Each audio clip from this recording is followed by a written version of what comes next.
Hi, everybody. Uh, I hope everyone is doing well under these circumstances and continues to do well. Um, there's all kinds of material out there talking about opening and all the rest of it. Still be cautious no matter what. Whole process is kind of economically driven, and you can understand why that would be. And just you have to remember, try to be as safe as you possibly can. Natalie Taylor has asked a question with respect to the personality, and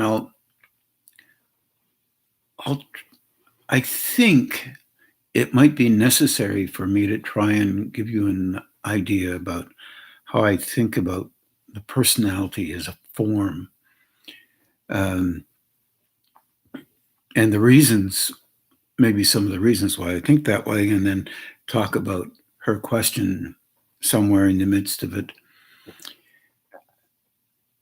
It's a dilemma. Our personality is a dilemma for us.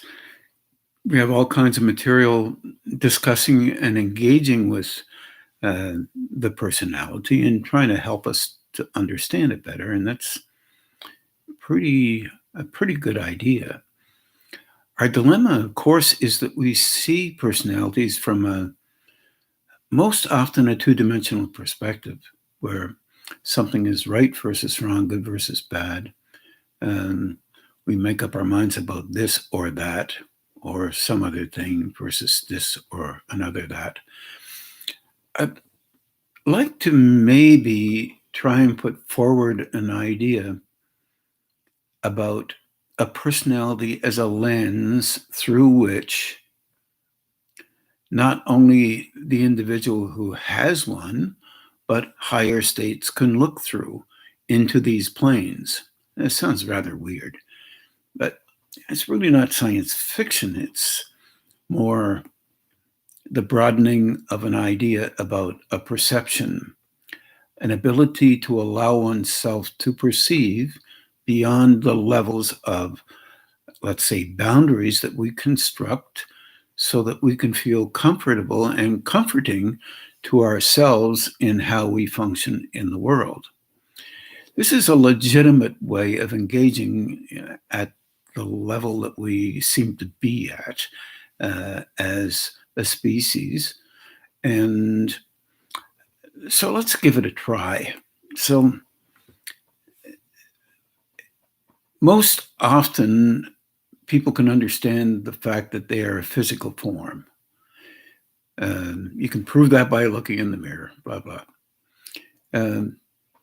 And we consistently are focused on the form that we have when we engage with others, as well as when we're involved with speaking about ourselves or looking in the mirror or what have you. But this form is fused with, let's just talk about emotion at first, where everything we do or tend to want to do or decide to do or not to do brings forward a kind of intensity that we use for the purpose of valuing our relationship with the next step we take, or a reflex that occurs in us, and we move with intensity towards doing something, whatever it may be. We are not always conscious of what we're doing or where we're going or why we're doing these things. You may have noticed that over the years of your relationship with life. So what I'm trying to put forward here is a kind of third dimension of not only right versus wrong, but a depth to an understanding of how we believe we have to be to engage with our world, how we have to be to allow ourselves to feel comfortable with ourselves. And the realization that from time to time we notice that we're not even in agreement with the things that we do. We are filled with ideas about what we might do next, and we end up not doing them, or we end up doing something else. Well, the reason why we do that sometimes is unknown to us. There's a reflexive engagement with that implies a deeper level of responding that goes on internally and expresses itself on the surface. It's almost like a picture with depth that we look at, and like a landscape, a whole broad engagement with how we function as an individual. We include images that we believe are ours. And we also notice that sometimes we actually have ways of thinking that are not quite ours. And that, once again, relates to a depth, because I use the word thinking. It implies that we have an ability to bring circumstances to bear that surround us and then engage with them in some way as to consider whether they are viable for us or not, or to choose other methods of engaging with life. And some of that's even true. We can notice it. But we have reflexes that whatever we do that appears to be good in our eyes is valuable to us. And when we do things that appear not to be good in our eyes, not so good, then we may defend ourselves in relationship to those particular actions and reactions. What I'm trying to put forward here is that personality is a fusion of at least 3 levels, and 3 levels over time. But there is an intensity in us that can be quite physical, can be quite emotional, can be quite mental. And if you pay close attention to that, that's something there within us is energy. So we use that energy to construct an image of us over time, 4th dimension. But principally, we construct a kind of an intellectual orientation, sometimes reflexively, but sometimes very carefully, that relates to the emotion turning into a thought process. But we need intensity to consider, intensity to validate, and an intensity to not agree or agree with something. And then an intensity to validate those agreements or disagreements.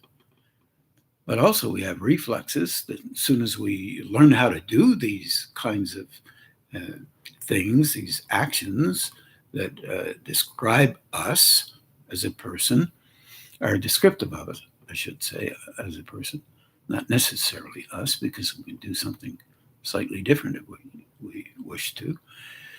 Suddenly we realize that here we are, we're doing something that we often do. It's easy to call that habit, but it's more of this way of doing something makes us feel more comfortable in us. We are comforting ourselves. I'm going to make an issue out of this comforting zone. That's why it becomes really difficult to shift something when you become aware that you do something similar to others, and you never knew that before, but you're busy judging others for what you do, and you don't quite realize that you're the doer, and they're the doer as well. There's some similar stuff that goes on between folk. 8 billion folk. But we're always constructing layers upon layers upon layers of engagement with life, which are kind of padding the ways we did something before. And if we make adjustments, it broadens out that area that used to be quite like this 20 years ago. It's now more like that, just broader, different slightly. Fundamentally, an added conscious awareness of these things that we are a part of allows us to recognize how we function as opposed to judge how we function. Our trade, our wondrous capability of self-protection includes, and which is necessary, includes a relationship with judging. Finding out something that we normally do, we would judge it because, oh my God, do I do that? Blah, blah, blah, blah, blah. We don't for a second consider deeper in that you did things this way so you could eventually move and broaden out so that you can do things slightly different. But you will not do anything differently if you do not know you do those things. So there seems to be a reference point. Not complicated, but a reference point. And these reference points in our lives are trained into us, once again, based on our family background, our friends, our enemies, people who don't like us or jealous of us or whatever they may be, but also how you fit into a national schema, a cultural schema, a city, this city versus that city in hockey, for example. There's these ways of engaging have an impact on us. They subtly touch us in ways that kind of reflexively make decisions for us in our conversations about how we express ourselves in terms of relating to others. Western, Eastern, Northern, Southern, all this sort of stuff. We have a tremendous vulnerability when we are not more consciously aware. So there is a hope, one could say, that each of us becomes more conscious aware of what we do internally, not to be good, bad, right, or wrong, better than somebody else. All of that stuff, no, not like that. It's more like so that you can allow yourself to begin to be okay with observing things that could be softened, that could be broadened, that could be reconsidered, that could be allowed under certain circumstances. Perhaps not as happy with the way we see ourselves, but more, okay, I have some of that in me. Let me try and soften that down. I know it's going to come back. No, you're talking to yourself now. Okay, and this goes on and on, but then we still hear in the background, yeah, but everybody else is doing it this way. Why should we bother doing it that way? A valid question for you. And here's the link. If the energy in you is, as I sometimes talk about, is an act of love, an expression of capacity to do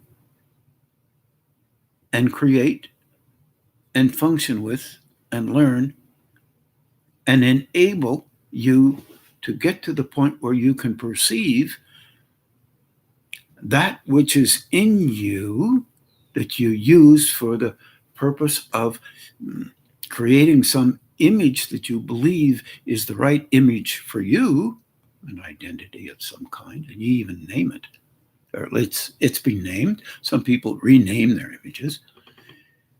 Then perhaps there may be a higher consideration, a link between you watching you in the same way, with respect, with compassion, with understanding, with kindness, patience, and the recognition that you are an ongoing project of yours. You are doing exactly the way higher states engage with you. Therefore, there is a link, and it's a profound link. You are treating yourself with love, as opposed to treating yourself with a kind of coarser loving. For example, I do this. Oh my God, I do that. I must be bad because I did that. That is reminiscent of an adult, perhaps of some kind, putting down a child because they're unable to know the difference between being a child and an adult right away. No disrespect to anybody. We all do this. This is a matter of, holy smokes, isn't this fascinating? As opposed to, oh my God, are we ever awful as a species? Although you hear this in the voices of many people talking about how spiritual they are, because now they can see that all these people are inferior compared to us superior folk. This is not very spiritual. This is just a semi-pseudo idealism, one would say, possibly, and it can be shifted and softened. If you truly are spiritually oriented, you understand that their engagement may be different than yours, but they're still involved with an engagement of movement towards addressing and relating to a higher state, even when they mess up. This is very difficult for us to make sense of. I remember talking to a person a number of years ago who said they had had a wondrous experience where they felt tremendous love. I said, wow, that is an experience. And the only difficulty with that was that once it was over, they realized that they were aggressive and they were disappointed in themselves. I said, oh, well, how about this? This sensation of engagement, and it was a sensation, with love, enabled you to be consciously aware of a place that lies within you that is wondrous, beautiful. You were telling the truth and it was truthful. It was like a truth in you. And it made you feel good.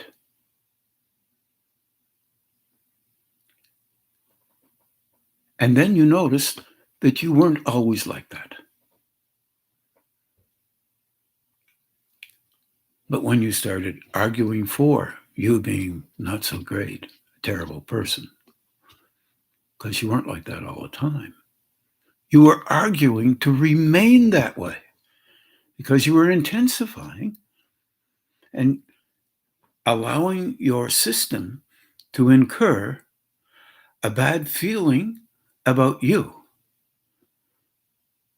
because you had named your desire or your recognition, one could say, better I use those words, that you were a bad person. Had you understood, because it left him, see? Now, once it's gone, whoa, you're something less than. No, it's not like that.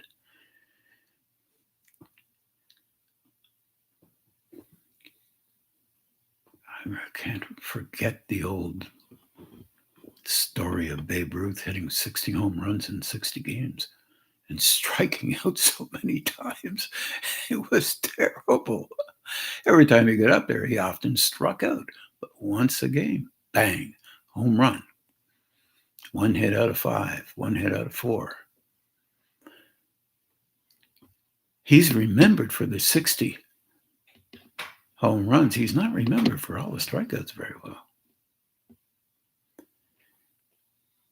He was comforted by the strikeouts. Be comforted for the one time that you engaged with a higher state. Now you at least know that. Be okay with you. Be patient with you. Be kind with you. Be respectful. Know that you are practicing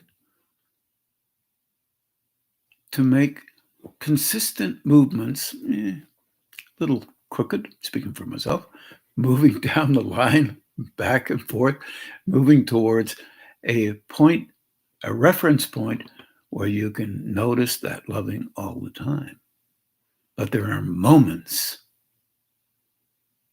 on these levels, physical, emotional, and mental, personalizations that go back into time. We have depth into time from the time we're born. Those deep interactions, very cone-like almost, have moments of vulnerability that we still remember reflexively, but don't necessarily remember consciously. We have not allowed ourselves the wondrous interaction with that flow of consciousness to attempt to heal those points of reference gently and respectfully as moments when we would prefer to have been different, but we didn't know any different. The intensity was too great for us, so that we responded in a survival modality relative to the context of a 10-year-old, a 15-year-old, a 20-year-old, or whatever year old, as a point of reference for a webbing of continual development up into your current age. And this will continue on. But we don't think as if we were in relationship to being a deep, interactive web of consciousness with focal points relevant to our understanding of others and life itself and ourselves as a designated individual,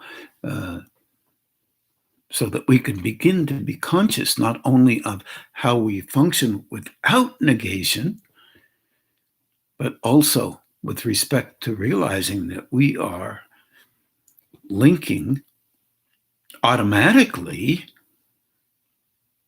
to higher states through the impact that we have with these planes by engaging as a personality in spite of how we do that. And to be able to become more conscious in that makes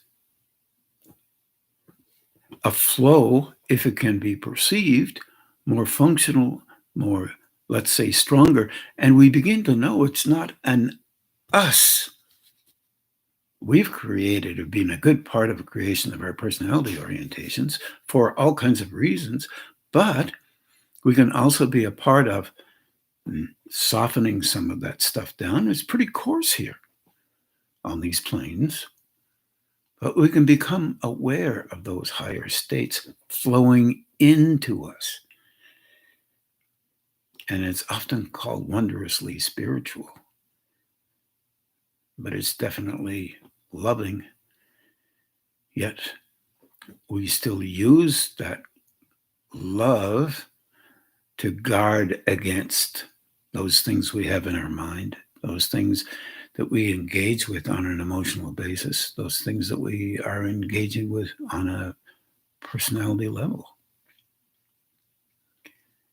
In these particular times, we become a tiny bit more sensitive, perhaps, if we are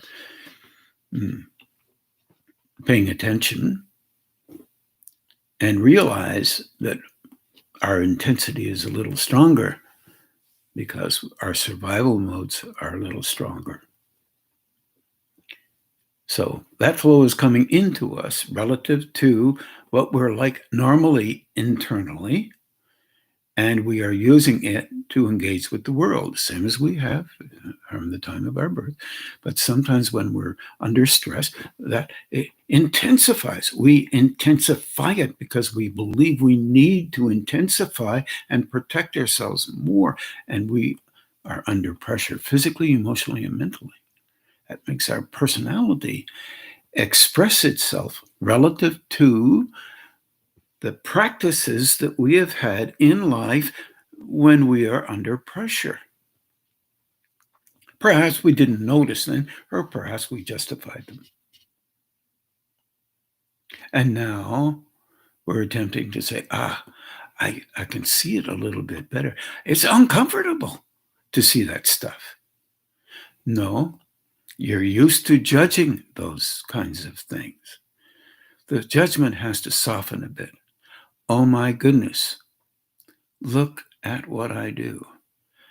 Oh my heavens, I can really feel as if I want to continue to do it, but it makes me feel uncomfortable in the doing of it. How do I soften down? And of course, Natalie mentions the fact that it might be valuable to dialogue with yourself. A simple thing like saying, well, I'll use my name, not Natalie's or anybody else's name. I'll say, easy, Ron, easy, easy. Take it easy. It's okay. It's all right. You're seeing that intensity, which will be converted into action based on the ideas, expressions, thoughts, movement that you're used to having without your knowledge. Looking at it from the good side, you are now seeing something as a higher state sees it. But you're reacting as if you're good, bad, right, wrong, whatever it may be. Higher state would not react, just look at it and say, oh, he is using that this way. Yes. And you may even have a story that describes that and how pertinent it was and all the rest of it. It's a story. We live by stories we tell to ourselves, we tell to others. We try to make sense of our lives through stories. We try to understand ourselves by talking to ourselves in relationship to a story. By broadening out, we begin to realize, my goodness, this makes sense to me, but holy smokes.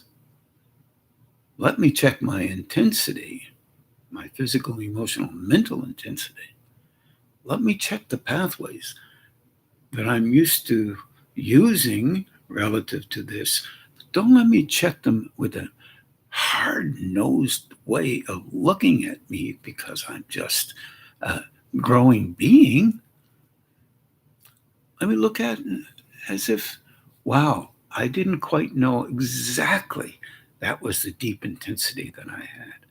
My God, that would make anybody more protective, less understanding, less need to survive somehow, more need to survive somehow.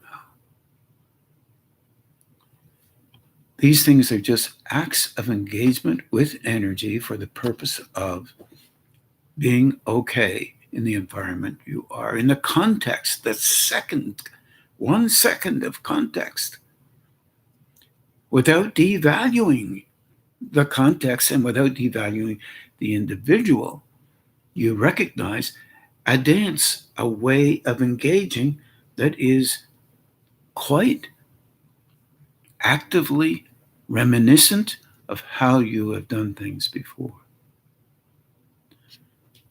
Now you want to help that.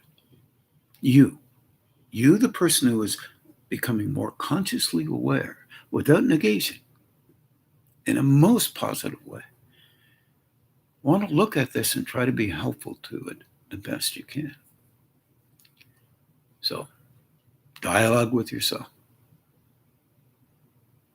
When you feel the sense of intensity getting stronger in a not so positive way, soften, pause, wait, give yourself time. Think about something else, come back to it. Is that softer? Okay. All right. Let me try and understand this. Okay, this is how, my goodness, my gosh, no offense to you, Dad and Mom, who aren't around. That's the way Mom did it. That's the way Dad did it. Wow. I'm good at doing it that way. So I was able to learn from them. But they also did it this way. My God, I missed that. Oh, well, no, I didn't. I sometimes catch that. And I'm softer. So you learn a multiplicity of things. And you begin to realize where you found them, but also your friends, your neighbors, your teachers. No negation is involved with this. This is a constructed system. And the system is not there to be elevated up into the bleachers in a negative way or a positive way. It's there to be recognized as a form through which we engage with life the best we possibly can with the limited conscious awareness that we have. Our current orientation often is related to a two-dimensional form. We're trying to broaden it into a three-dimensional, fourth-dimensional system through which we can watch energy operate through and in for the benefit of softening down our relationship in our daily contexts. And this is, one could say that we're trying to be idealistic here. No, this is not the purpose. The point is understanding and recognizing how we function. We then begin to realize, honestly, that there is no way that this is perfect when we think it's perfect. Good when we think it's good, bad when we think it's bad, right when we think it's right, and wrong when it's a system, a series of systems, hugely complex and wondrously expressant in that we are learning about the universe of ourselves. Yes, fine. But when we look out there into the world of others, we begin to understand that they are like us, doing the same thing relative to their environment, their landscape, the impact, the pressure, whether it be political, spiritual, which can be political, personal engagement with others. It's what they're trying to do is basically survive because they're living in a two-dimensional world. And it's not so easy when that is occurring. One of the most very important things when you're looking at 3 and 4 dimensions of engagement with existence, one of the most important things is suddenly you're shocked to find out that you're a participant in the helping of you. So I engage with the energy. So I tell everybody, you can try this out for yourself or not.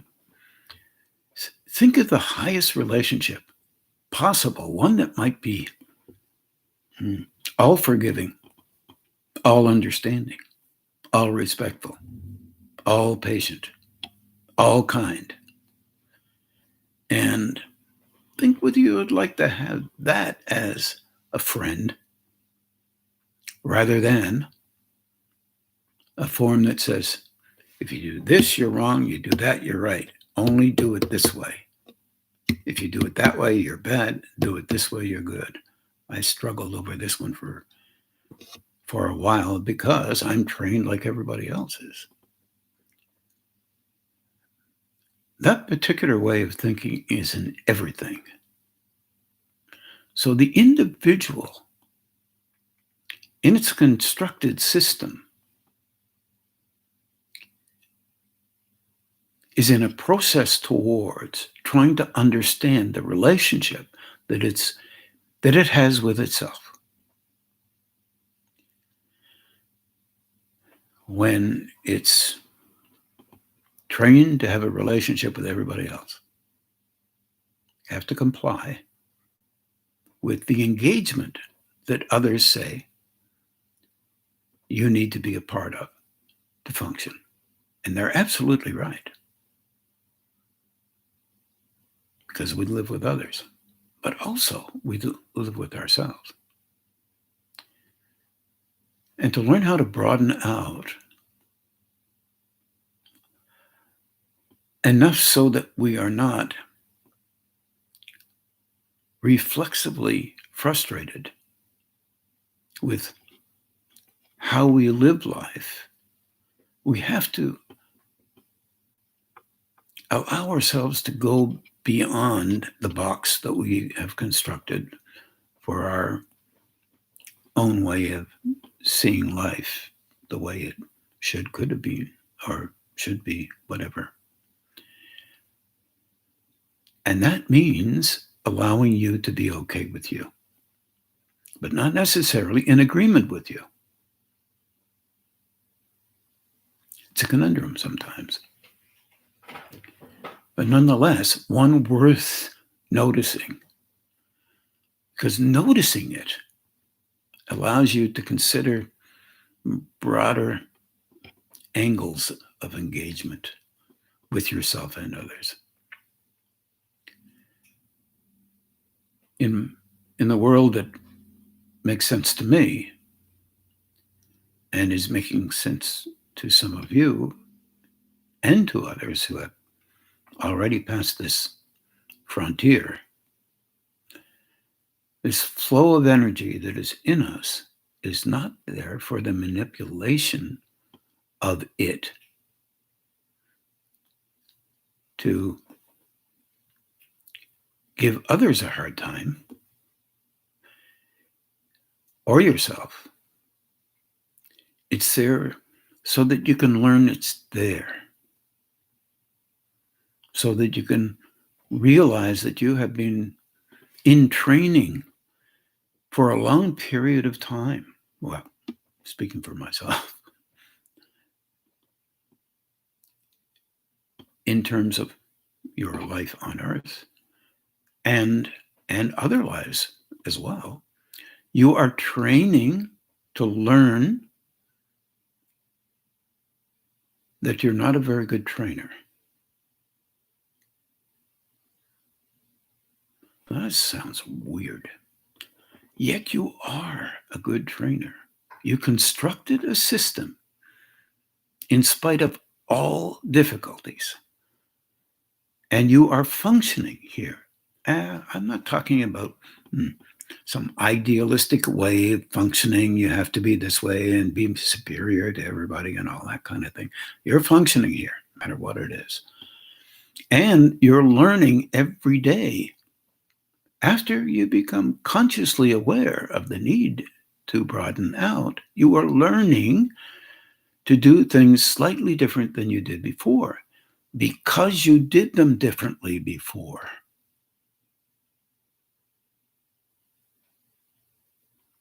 Not because you were negative, just because you're broadening out. You're maturing little by little, asking some of the right questions. Am I happy with me being me the way I'm me? Answer to that, based on training, is never, oh yeah, I'm really happy. Well, or you may say, oh yeah, I'm really happy, like a zombie, because it's got to be the right answer. No, it doesn't have to be the right answer. There are things I don't do well. Golf might be at the head of the list. I would not like to go back and play semi-pro baseball now. I couldn't hit the bloody ball. I couldn't go back and play hockey now. My knees would not take it. But I'm in a context that's different than in my 20s, my teens, my 30s, 40s, whatever it may be. You're in a context. Every context point has an impact on every previous context point. And that impact can be very positive. It softens them, gentles them down. If you were good at something, okay, you were good at something. Leave it alone. That means with a little practice, you can become able at other things. But you have to have the willingness to be okay with being able at other things. This is just one. You can link up stronger with another state. And be okay with it, knowing full well that the next move you have is not to be elevated because of it. The next move is becoming linked up with a higher state. No, just a minute, Ron, you don't understand. The word spiritual means you're spiritual. No, the word spiritual means you have an inclination to be in a particular way that is defined by you as being spiritual. Good for you. If you broaden that definition, or if you become more consciously aware, you will know you are in a continual engagement with broadening your relationship with higher states, because there are many levels. There are many levels on the coarser levels. Why not many levels in the middle levels, mid-range, where you're learning all the time, and also at higher levels, where broadening shifts you into different levels of understanding, experiential levels, and a deeper relationship with attempting to be of service based on the higher state orientations, not based on the personality orientations only. You're a participant. You're a vehicle. You're an expressor in the universe, an engager, a universal being, without the understanding that you are that.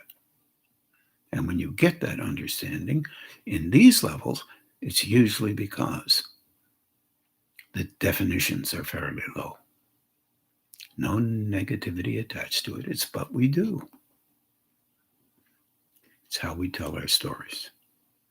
There's no negation in this. It's fruitful for us, but not necessarily as real as what we believe. It is all right to help ourselves along the way, but not against the growth of others. This is very difficult for us. We do it in our personalities. Fierce competition for who's better than so-and-so. It's what we have been trained to do. Looking at it from a different perspective is a different layer of training. I once met an individual who I was in kind of awe of. You might have heard this story before, some of you. He had a number of PhDs. He was only in his late 20s. My God, this guy was brilliant. And he was multilingual. I think he spoke 3 languages fairly easily, and he was working on a 4th. And he was quite proud of it. We're sitting in the back seat of a car heading for Quebec City. And he said to me, told me his past, and I said, really interesting. What are you going to do with it? He looked at me as if I was an idiot. He said, what do you mean? I said, look at it. You've proven that you're one of the best researchers around in the whole of maybe Canada. I don't know. I don't know that many people, a few thousand. And if you can research this well and bring to bear ideas this well, what are you going to do with this wondrous capacity you have to research? How can you be helpful? There's a great need to be helpful in our communities, in our nation, in our world. He stopped. Never thought, never said anything. And we hit the other side of, I think, Trois-Rivières or someplace in there. I can't remember exactly where. We stopped for something to eat. And we were playing pool. He played pool badly, and I played pool worse. I'm not a pool player. But we were having fun. And he said, I've been thinking. I said, what? What have you thinking? What are you thinking? He says, I figured out what I'm going to do. I said, wonderful. Being who I am, I waited for an answer. That's my training. You don't ask them what it's going to be. You wait for the answer.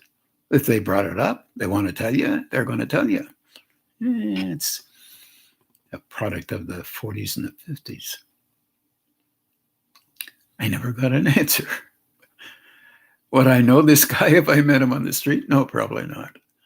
But one thing I know about this guy, if he ever turns his research into a happy curiosity, no matter what he finds, on himself, he will not only be focusing on a negative.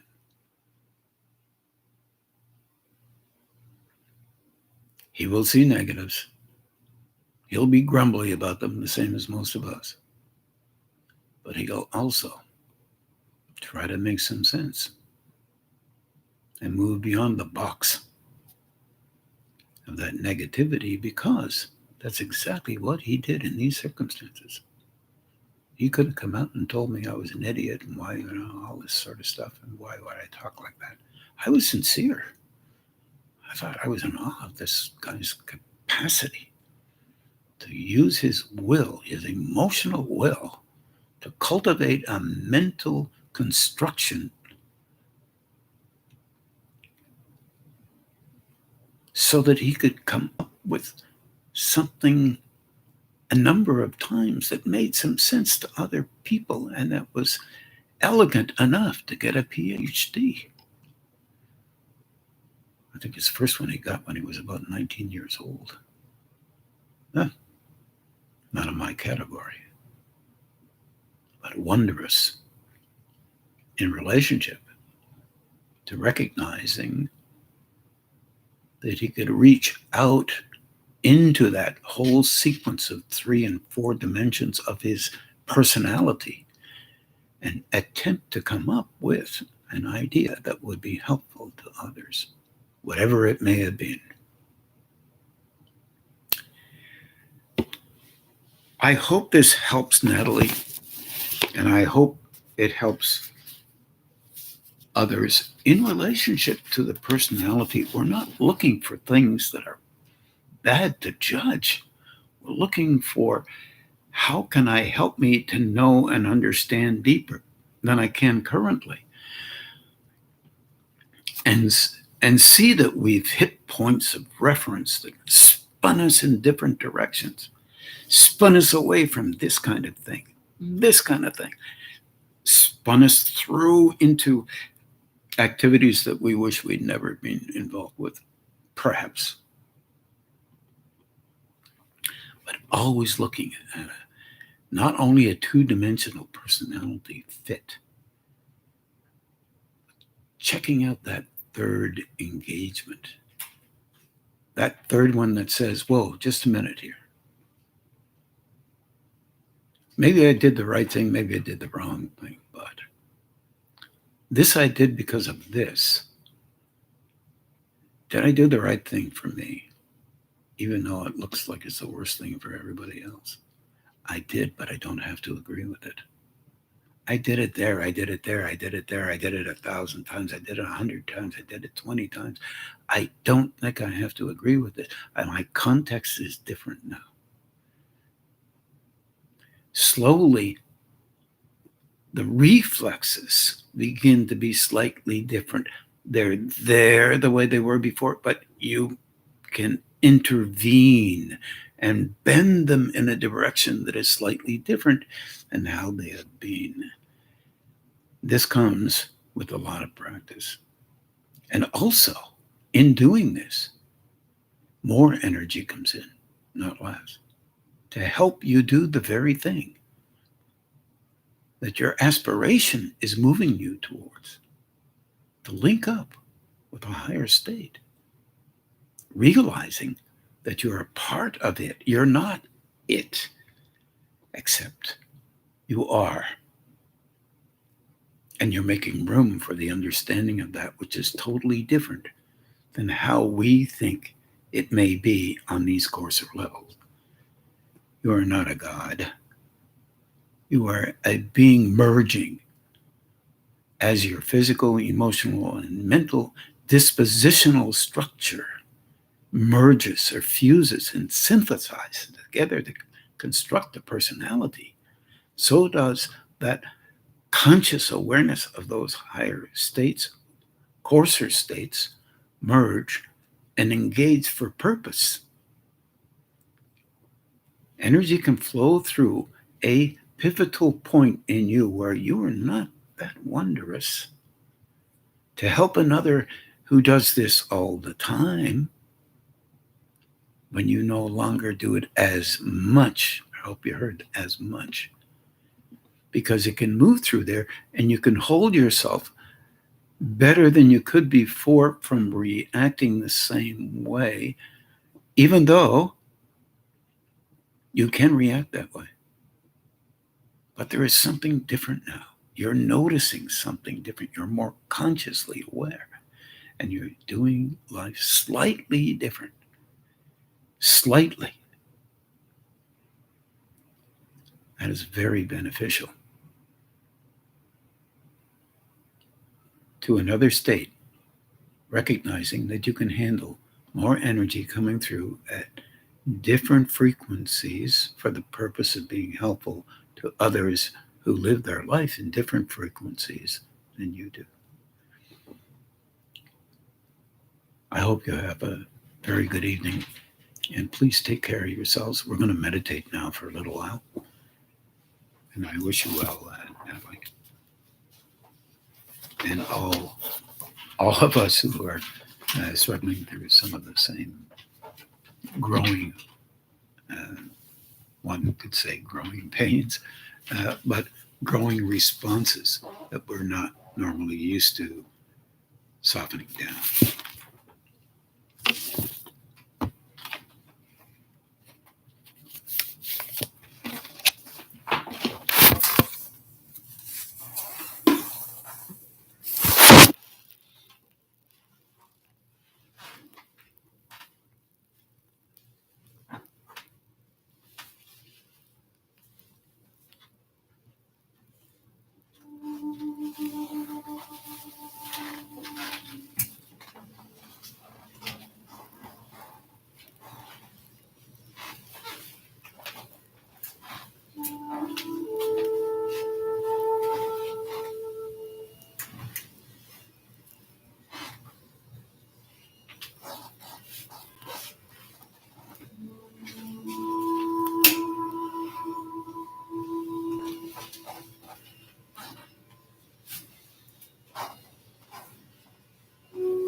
So just begin to do the balancing and grounding.